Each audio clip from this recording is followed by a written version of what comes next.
Hi guys, it's Crystal. I hope you guys are all doing well. I hope you guys are all staying warm and safe. We're in the middle of a polar vortex right now.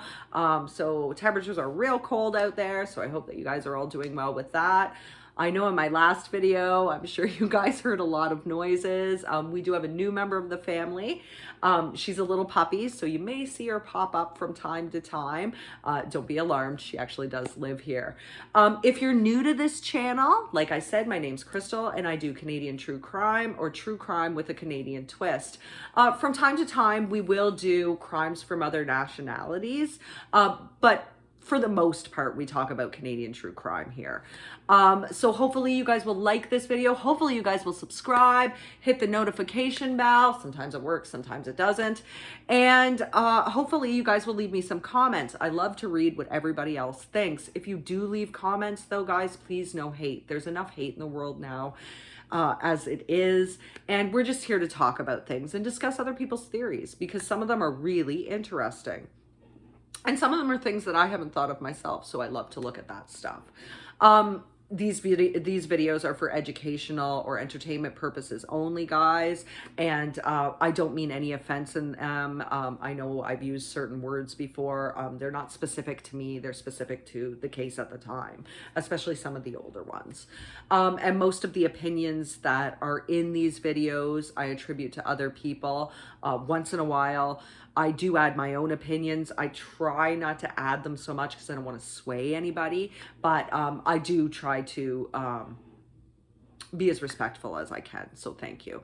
And if you guys are new or are current subscribers, if you guys have been here before, if you guys have seen me before, you guys already know I love you and that I'm so thankful for you to be here. Now, originally today, I had another case picked out. We're in our second last province and territory that we have to cover. I did say that we were going to talk about Nova Scotia last. I had to wait until my kids were back in school to talk about it, just because there are some really triggering aspects and there's some really graphic aspects in it. It may be a two-part video. I'm not quite sure if I can fit everything into one video. So we'll talk about that more next week. But today we're doing New Brunswick. And I originally had a different case, like I said, picked out for this one. I had it researched, I had it all written up. And then I thought to myself, there is somebody I'm missing. There is a crime from New Brunswick that I should speak about. And I thought to myself, oh my God, it's Allan Legere.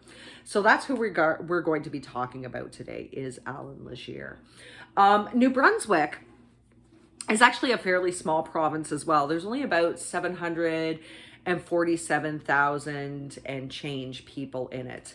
The crime rate, homicide rate, is 1.45 for every 100,000 people. So they only deal with about 8 or 9 homicides a year, which is significantly less than a lot of the other provinces, but it is quite small. And it's actually the most affordable place to live in Canada. So if you guys are thinking of moving anywhere in Canada or to Canada, New Brunswick is the most affordable place to live in. The capital of New Brunswick is Fredericton, but the largest urban center is Moncton, New Brunswick. And Moncton is one of the safest places to live in Canada. It's on the top 10 list. You guys can check that out if you want to, but it is one of the safest places to live in Canada. We've talked about the most dangerous place before being Thompson, Manitoba, but this is one of the safest places to live. However, it was not in this video.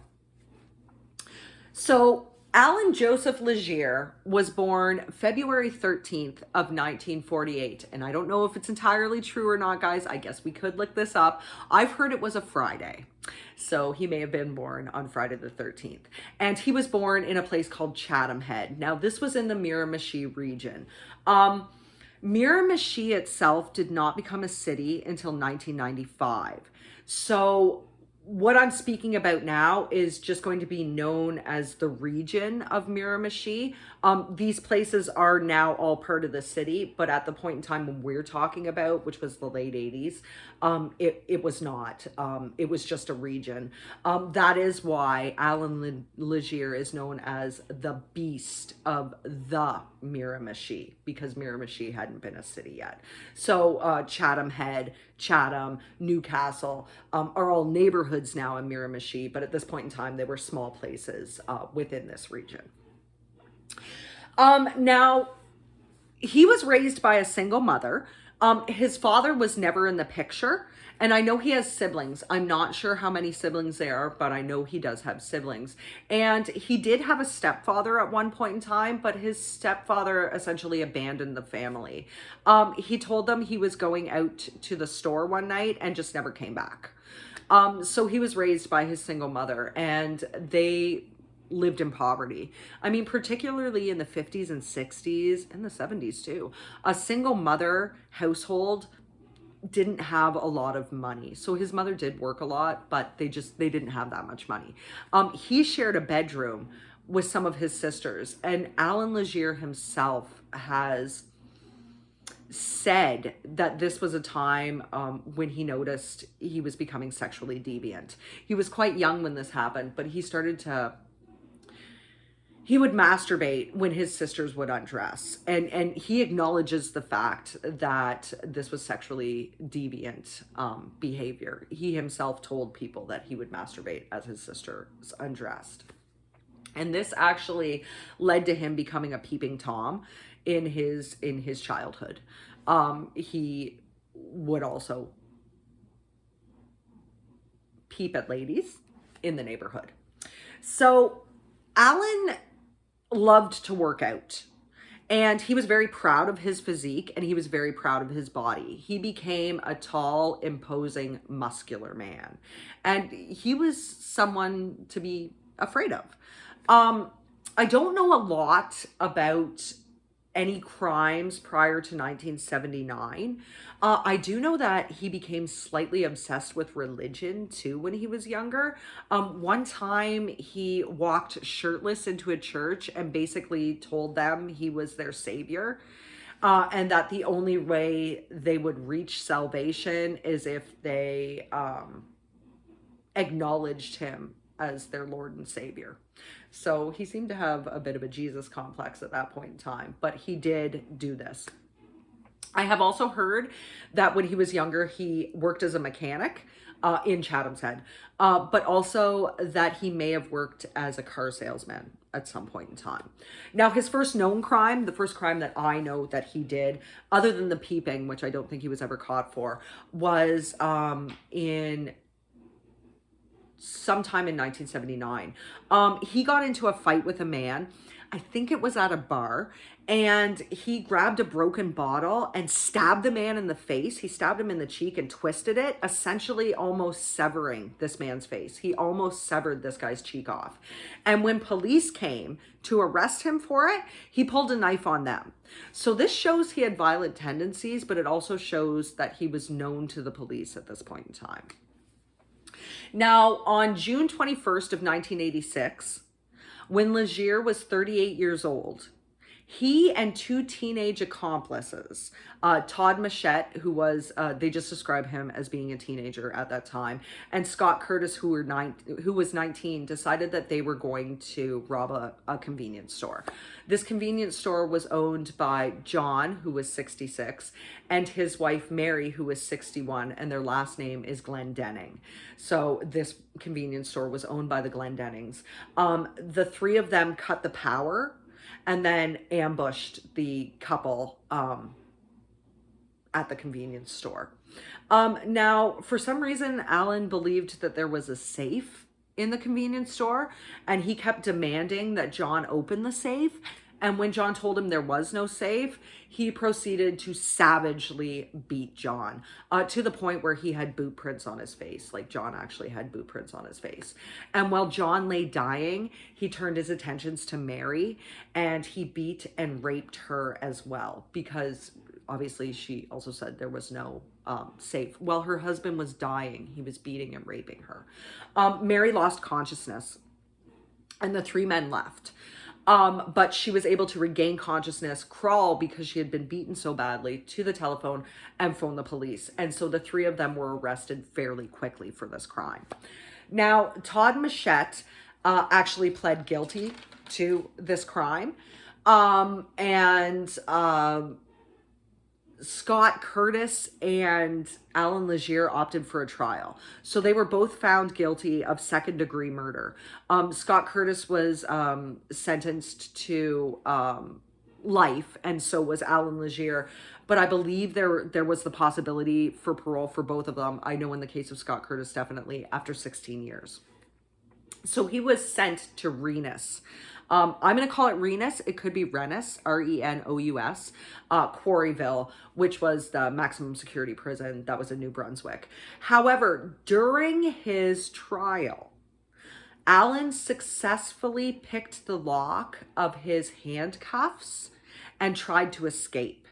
Now, nobody let Renous know that he had done this.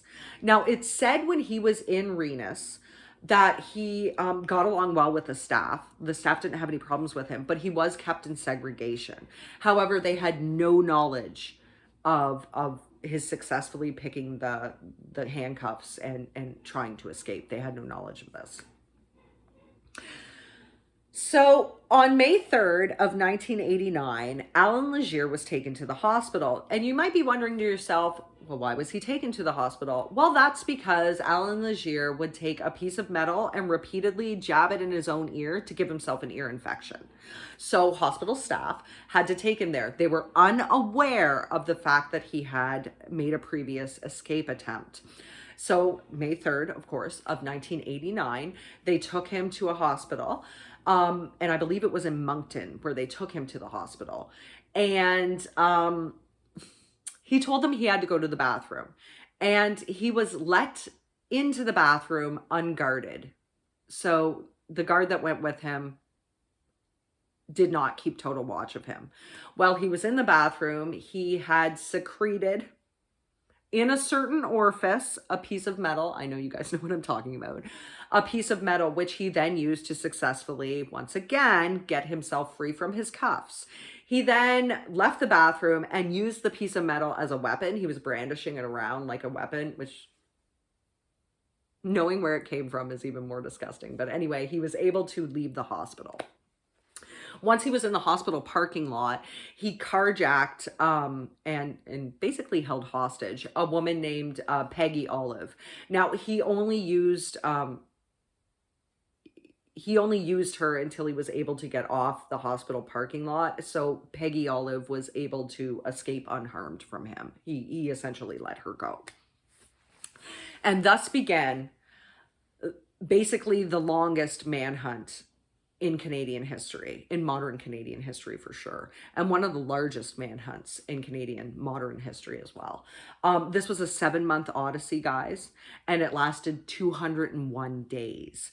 Allan Legere was able to keep hidden from police, but it didn't stop him. He went on a massive crime spree. This included robbery, sexual assault, arson, and murder. So on May 28th of 1989, Allan broke into the home of Annie Flam, who was 75, and her sister-in-law, Nina Flan, who was 61. They lived in an apartment above a grocery store that they both own, and he broke into the house. He savagely beat and raped Annie, and she died. And then he savagely beat and raped Nina. Now, Nina was able to survive this. When she was found, because Allan then, after he had beat and raped, and I'm sure he thought both of the sisters were dead, he set the residence on fire.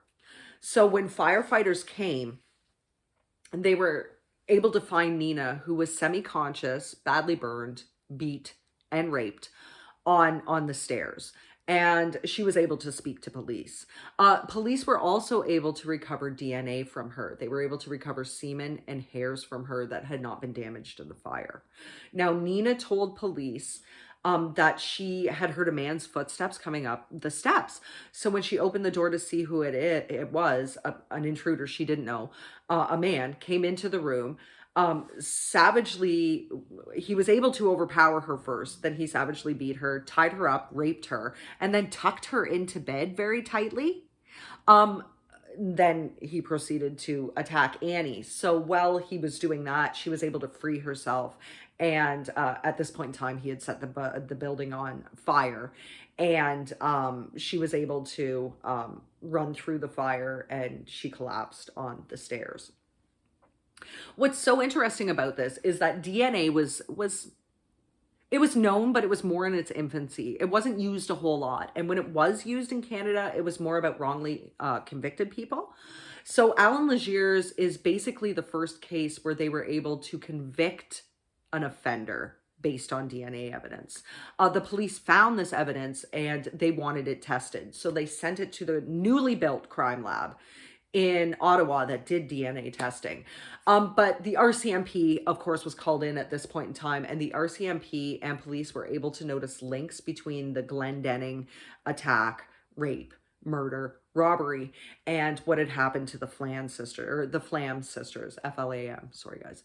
They were able to notice links. And there was never any other suspect in their mind but Allan Legere. He was the prime suspect in the Flam case for sure. Now, Allan Legere at this time had no idea about DNA. He didn't know that police could collect bodily materials and attribute them to a single or multiple offenders. He wasn't educated enough. Some offenders are, but he wasn't educated enough to know that whatever biological materials he left on a body could then be attributed back to them once they had a DNA sample. On June 2nd in Chatham, because this crime with the Flam sisters took place in Chatham. On June 2nd, a contractor who was working at a site in Chatham found a pair of glasses. This pair of glasses, sorry guys, was near a home that the night before someone had tried to break into. The occupant of the home was able to chase the offender away, and these glasses were the exact same pair that Allan Legere had been wearing when he escaped. Now, Allan Legere laid low for a little while, probably because he knew the heat was on. I'm sure there was reports about him, but he also knew he had escaped and there was a manhunt involved. He didn't attack again until September 30th. And a man named Morrissey, just give me 1 second, guys. I just want to get his last name right. Morrissey Doran, who was 70, surprised a man who was trying to get into his house. And this man actually shot Morrissey in the back, but Morrissey survived. This was in Newcastle, which once again is in the Miramichi region. It is now part of Miramichi proper, the city, but it was just part of the region then. He then went on October 1st to the residence of Edwin and Evangeline Russell, who were also an elderly couple. He seems to have a thing for attacking elderly couples or elderly people. And he also attacked them, but they also survived. They also lived. These crimes are attributed to Allan Legere. Most people are certain that this is who attacked the Russells and Mr. Doran. So then on October 13th of 1989, Legere broke into the home of Donna and Linda Daughney, DaughneY, so Donnie. Donna was 45 and Linda was 41. So these were younger victims. And it is said that Allan had a relationship with Linda Daughney at some point in time. Regardless, he broke into their house. He beat them savagely, he raped them, and they died. He murdered them. He also tucked one of the sisters, I'm not sure which one, but he tucked one of the sisters in tightly into bed, just like he had done with Nina. And then he set the home on fire again. Once again, DNA was found, and they were able to definitively link the Flam crime scene, the Flam murder, rape, beatings, arson, to that of the Daughney sisters. Now, at this point in time, the residents of the Miramichi region were very scared. This was terror at a high level. This man struck in several different communities. They knew Allan Legere was out there. They knew that he was the suspect. They were very, very afraid. And they also thought that someone in the community or someone in the Miramichi region must have been aiding and abetting him, because there had to have been some way that he wasn't caught in the 201 days, and also some way of him to have money for him to feed himself. So they were very much under the assumption that he was being aided and abetted by someone. I don't know if this is true, guys. It's not been talked about. There's never really been any evidence, but his family did live in the area, if you guys will remember. Chatham Head, Chatham, Newcastle, all in the same area. So he did have family in the area. Whether they helped him or not, I don't know. But regardless, elderly, single people specifically, but single people in general, would either stay the night with neighbors or friends or family because they were so afraid to be alone. They didn't know when he was going to strike next, and people started buying guns at this point in time. Like, to say he terrorized this region, he definitely terrorized this region. So then on November 16th of 1989, we're still in 1989, guys. Then on November 16th of 1989, the congregation at I want to make sure I'm saying the church's name right. The Congregation of the Nativity of the Blessed Virgin Mary Church, which was in Chatham Head, were waiting for Father James Smith to start services. Father Smith was never late, and this was very odd. So some of the congregants started to get really worried, and they decided to check things out. They looked around the church, and of course he wasn't there. So they went next door to the rectory, which was attached to the church. And this is where Father Smith lived. And it was a bloody mess. The kitchen was covered in blood. There were there were bloody footprints all over the place. And Father Smith himself was found in his office near his safe, tortured. He was basically tortured. Police surmised that Allan Legere tortured him into giving him the combination for the safe. But they did have these bloody boot prints. However, he never set the rectory on fire. And one of the reasons I'm putting out there that he may not have done this is because of his religious leanings. He thought nothing of beating and torturing and killing a priest. But at the same point in time, this is one of the few residences that he didn't set on fire where he murdered someone, other than the original, the Glendenning case. So police knew Legere was the suspect. Now, Legere had actually stolen Father Smith's car, and they were able to locate it at a motel later on, with the bloody boots, of course, in the car itself. So less than a week later, this was only November 23rd, Allan Legere carjacked a taxi driver by the name of Ron Gomke. This was during a snowstorm, guys, and he told Ron that he wanted to go to the Miramichi region. Where he carjacked Ron was actually St. John's, which is a 3 hour, almost 3 hour. I think it said 2 hour and 50-minute distance away from the Miramichi region. And he told Ron he wanted to go there. Now, the roads were absolutely abominable that night, guys. It was a snowstorm. It was very icy. And he kept telling Ron to go faster and faster and faster. And he had a gun on Ron. So Ron tried, but regardless, Ron either put the car in a ditch. I've read two differing accounts. So he either put the car in the ditch or a snowbank. So Allan then carjacked another car, but he used Ron as a hostage. So now he's got Ron as a hostage. He's got a second hostage whose name was Michelle Mercer. Now, Michelle Mercer was actually an off-duty RCMP officer, and he told her he wanted to go to Moncton. So there was a snowstorm, and Michelle got lost. And at one point in time, the three of them noticed that they were low on gas, and they pulled into a gas station. Now, Allan, when he went to go pay, because obviously he didn't want his hostages giving him up, took the car keys with him in the assumption that then Michelle and Ron couldn't get away, but Michelle had a spare set of keys. So they were able to drive off and alert the RCMP and the police. Allan then carjacked another man driving a semi-truck. He was driving like a semi-truck, a big rig. And this man's name was Brian Golding. And this was on November 24th. It was like in the early hours of November 24th. He carjacked him. And as they were driving, of course, the RCMP were able to lay a roadblock and they surrounded the truck. And essentially, Allan Legere gave himself up. He surrendered easily. There was no violence involved. He just gave up. So finally, Allan Legere was caught.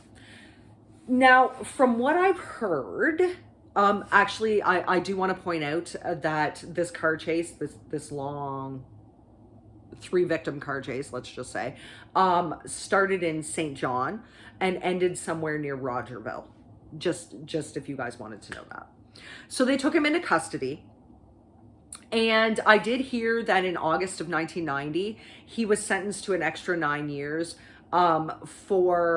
on top of his previous second-degree murder charge. So his original sentence had another 9 years tacked on top of it. And I believe he was held in Fredericton at this point in time, which I've told you is the capital of New Brunswick. He was held in their jail at this point in time. So he went on trial for the murder of Annie Flam, the murder of the Donnie sisters, and the murder of Father Smith in October of 1991. It wasn't a very long trial. And also the sexual assaults, the beatings, and the arsons. He went on trial for that. So it wasn't a very long trial, and they found him guilty within 3 hours. But this is the first case in Canada where they were able to use just forensics and DNA to convict a person. So this is the first conviction based on DNA in Canada, Allan Legere's case. Now, Allan was sentenced, obviously, to life in prison for what he had done here. But he said that he wasn't guilty of 2 of the murders. We're going to get into that in a couple minutes. And he was housed in Saint-Anne-de-Plaine at this point in time, which is in Quebec. And I think I've mentioned Saint-Anne-de-Plaine before. If I haven't, it's a maximum security prison, and usually the most violent of offenders get sent there. There's also a women's prison there, and Carla Homolka was there at one point in time. Paul Bernardo was also at Saint-Anne-de-Plaine. I think it was only for a short time, or else he was rumored to have been supposed to go there, because I know right now he's housed in Millhaven, and before that he'd been in Kingston. It's also a receiving center, and I know that they do psychological reports on people there as well. So he was housed there from 1991 until 2015. And then he was sent to Edmonton Institute, which is another maximum security prison in Alberta. But the story isn't done there, guys. Now, you may be wondering what happened to his accomplices from the Glendenning murder crime. Todd Machette pled guilty. So he was paroled in 2007, and from what I've heard, he kept himself clean. It doesn't seem like he was ever in jail again. Scott Curtis also opted for a trial and was found guilty, of course, of second-degree murder, and he was sentenced to 16 years. He was sentenced to life, but he could apply for parole after 16 years. Now, we're going to talk about something that is interesting to do with this, because Scott Curtis actually was involved in the stabbing of Allan Legere while they were housed at the same prison together during this time. I just want to read the direct quote to you guys from Corrections Canada. Sorry, it's not funny. It is actually a little. They said, the courts said, quote, "For technical reasons, criminal charges do not arise," end quote, from this stabbing. Now, Curtis did apply for parole in 2016, but they denied him. They said that his involvement with Allan Legere kind of heavily impacted his case. So he was not paroled until 22 years after his original trial. He was paroled sometime in 2009. I know that he got married because remember, he had only been 19 when he committed this crime. I know that he had been married, and I know that he has at least one child. I also know that he changed his name at one point in time just so he wouldn't be associated anymore with this crime. Now, Scott Curtis has actually since passed on. He died in June. I think it was...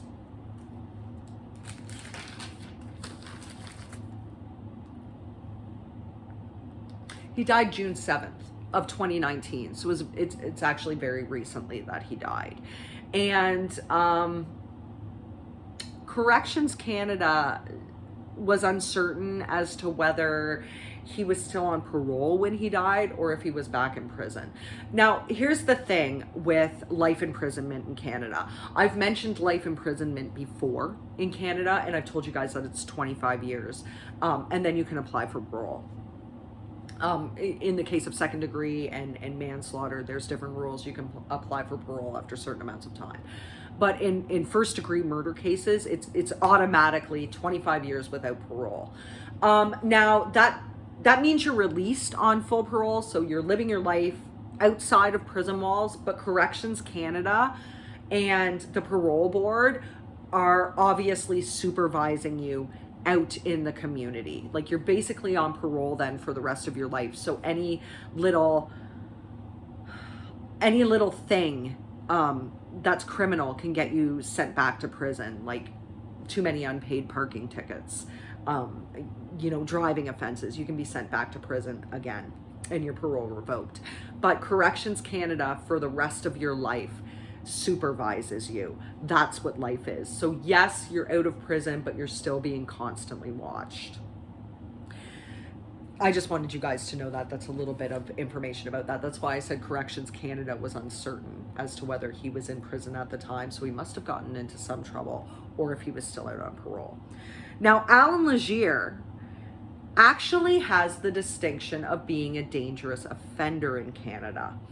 This is given to Canada's most violent criminals and also their most violent, our most violent sexual predators. Now, a dangerous offender is a very specific and not widely used distinction in Canada. What it means is that you will be in prison for an indeterminate period of time. Before it was amended, this classification was actually brought forth in 1978, but it was amended again, I want to say in 1995, but I may be wrong about that, guys. It was amended again later on. Because originally you were indefinitely in prison for the rest of your life. Now it's an indeterminate amount of time. So yes, you can apply for parole, but the parole boards can reject you for many, many, many years if they want to. Essentially, it's a life sentence, but not always. I want you guys to know there are a few people that do have the distinction of being dangerous offenders, but that's later reversed after years. So just a couple facts on that. Famous examples of dangerous offenders would include the man that was knowingly having sexual relations with women and giving them HIV, basically because he wanted to spread it around. He knew he had it. He knew he was infecting partners. He never told them he was doing that. So he did get caught for that. And he's actually been declared a dangerous offender. Clifford Olson was also a dangerous offender. And I mean, I remember, not to give away my age, but I remember watching an interview or listening to a news story in the early 2000s when he had been up for parole, and they actually, Corrections Canada asked him if he would do this again, and he basically said, yeah, probably. So obviously, dangerous offender, not getting paroled. At this point in time, there's about 565 dangerous offenders in Canada. So like I said, it's a very small class. Although the numbers have gone up, have increased in people being classified as dangerous offenders. They have increased since 1978 when it first was introduced. 544 of the dangerous offenders are still in custody. So only about 24 or less than 5% of dangerous offenders at this point in time have ever been released from jail. Essentially, it's a life sentence, but not for everyone. Another famous example would include Paul Bernardo. And Paul Bernardo actually signed the paperwork to say he was a dangerous offender. He actually wanted this. He gave his consent for this indeterminate sentence. I think it's because he didn't want to be tried for the Scarborough rapes. Because then again, essentially he would have another 25 years on top of that. So he would never get out of jail anyway. I don't want to say it's because he had insight into his own mind, because he is a psychopath. I think he was doing this for his own devices, whatever they were, but he actually is one of the people that consented to being a dangerous offender. So like I said, indeterminate amount of time. It's not always a life sentence, but it's usually, more often than not, a life sentence, which would mean forever, which is more like in the States. So I know you guys think we're done with Allan Legere, but we're not. We are not. It's so funny because when I researched this, I came across the newest news articles on Allan Legere. And as of January 13th of 2021, Allan Legere applied for parole again. He was up for parole again earlier last month, just this year. And of course, he was denied once again. Now, in a couple days, guys, Allan Legere is going to be 73. So he's been in prison for quite some time. But the parole board said, and I quote, this is attributed to parole board member Delane Dew, said, and I quote, the victim harm is still felt to this day, and you have a number of outstanding issues, end quote.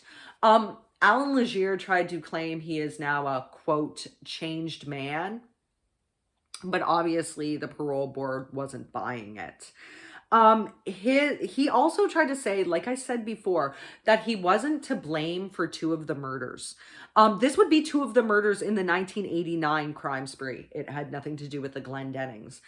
I find this interesting because, like I said before, there's never ever been any proof of him having an accomplice. But regardless, he did blame 2 of the murders on someone else. He said basically the courts had it wrong about him. This accomplice, once again, has never been identified.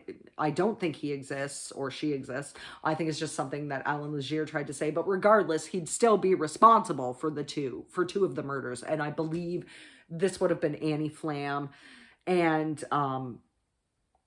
most likely one of the Donnie sisters. It may have been Nina he was talking about as well. I don't know if he realized that Nina was still alive, but I'm sure she showed up to his trial. Regardless,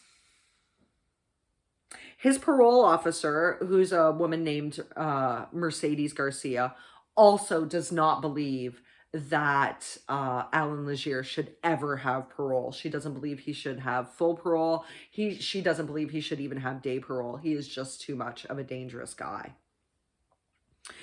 He was questioned by Dew and another woman named Amy Agar for almost 4 hours. And in the whole time, he was very bizarre. He gave rambling answers to yes or no questions. He was constantly told to keep his answers short and to stay on topic. And he was disruptive even before the proceedings began. He was like constantly interrupting the hearing officers. So he doesn't seem like he's in too good of a state of mind. But regardless, Legere himself said he doesn't consider himself either a violent offender or a sexual offender in any way. He says he understands the pain and suffering of the community of what is now Miramichi, but of the Miramichi region at the time when he did these crimes, and of the victims and their families, but he doesn't understand, quote, why they can't forgive me why they can't forget, end quote. So it doesn't even seem like he's taking any accountability for what he's done. He claims to understand the pain and suffering, not necessarily of the crimes he caused, but of the community and his victims' families and his victims. But he feels like he should be forgiven for the heinous acts and the terror that he caused the region. I know. Like I said before, he feels the courts don't have it right about him, that he's a different person, that he's a changed person, that he's a better person. Agar says that Legere's files, quote, reflect an antisocial and narcissistic offender with obsessive compulsive disorder, end quote. Now, the obsessive compulsive disorder, you can kind of see within his crimes, like he was compelled to tuck both Nina and one of the Donnie sisters into bed tightly. He said he was somewhat obsessed with religion at one point in time, and he was compelled to masturbate and become a peeping Tom when he was younger. They also said that he, quote, that he, quote, scored high on the psychopathy checklist. So he has been described as a very manipulative person. A very mean and manipulative person, but apparently he's also kept a list in prison of people who have wronged him. I don't know if he still has the list, but at one point in time in Saint-Anne-de-Plaine, he definitely kept a list of people who wronged him. If that doesn't show proof of that he should never be let out, I don't know what does. But regardless, says Legere is still, quote, an untreated sexual offender and a violent offender, end quote. He did take a couple rehabilitation courses. I don't know if he ever passed them. He's not made any progress. He doesn't seem to understand his crimes or himself in any way. Now, this could be part of the fact that he's a psychopath and he just won't take the blame or guilt. He just can't feel empathy towards people. He just can't do it. He's also a narcissist, so he's always looking to blame other people, which could be why he blamed this accomplice in the 1989 murders, or in the 1989 crime spree for 2 of the murders, because he just wants to take the heat off himself and focus it on somebody else. Narcissists like to do this. We know this. So the jail in Fredericton, where Legere was held in 1991, was actually shut down in 1996. It was then made into a science museum, and the cell that housed Legere is now used as an exhibit for DNA profiling. So I found that really, really interesting and very useful because, like I said, he was one of the first cases in Canada to use DNA, but he was definitively the first case in Canada where DNA and forensics was used to convict a criminal. So that is the story, guys, of Allan Legere. On Saturday, he will be 73. And I want to know what you guys think. What do you guys make of this case? What do you guys think of the beast of the Miramichi?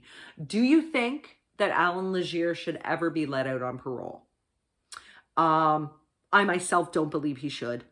I believe that as a dangerous offender and as a person who doesn't acknowledge the fact that he is a violent offender or that he is a sexual offender, remember he said he doesn't believe he's either of those things, I believe that speaks for itself. I really, and also the fact that he's taken a couple of rehabilitation classes, but not many. I don't think he took anger management. I don't know what specifically the classes were. It doesn't seem to look like he's trying to better himself or understand him in any way, understand himself in any way. So no, I don't believe he should ever be let out, but that's my opinion. I'd love to know what you guys think about that. Do you think that Allan Legere is a psychopath? I mean, he scored high on the psychopathy checklist. He doesn't seem to have empathy for anybody. He killed a woman after raping and beating her and setting her house on fire. He killed a woman that he used to date. Do you guys think that the Donnie sisters were housing him at any point in time? I don't know. Like I said, I do believe, I think there is some merit in the fact that there may have been some people not helping him commit his crimes, but giving him a place to stay and possibly money. I know he had family in the area. Obviously, people he dated were in the area. So what do you guys make of that? Do you think that even he's 73 now, guys, so that even in 5 years, that even in 10 years when he's 83, do you guys think he's still a danger to society?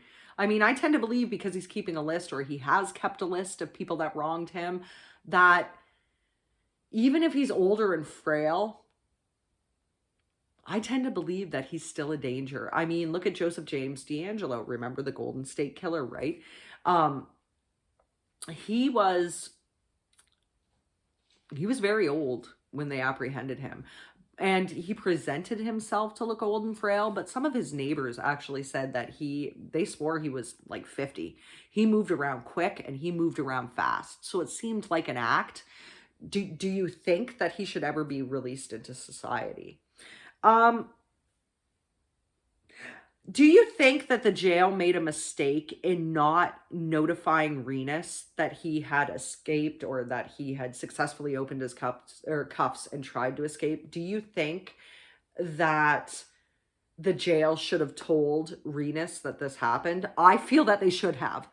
I feel that if they had told that look, this guy can pick locks. He can pick the lock of his handcuffs. Don't give him any metal.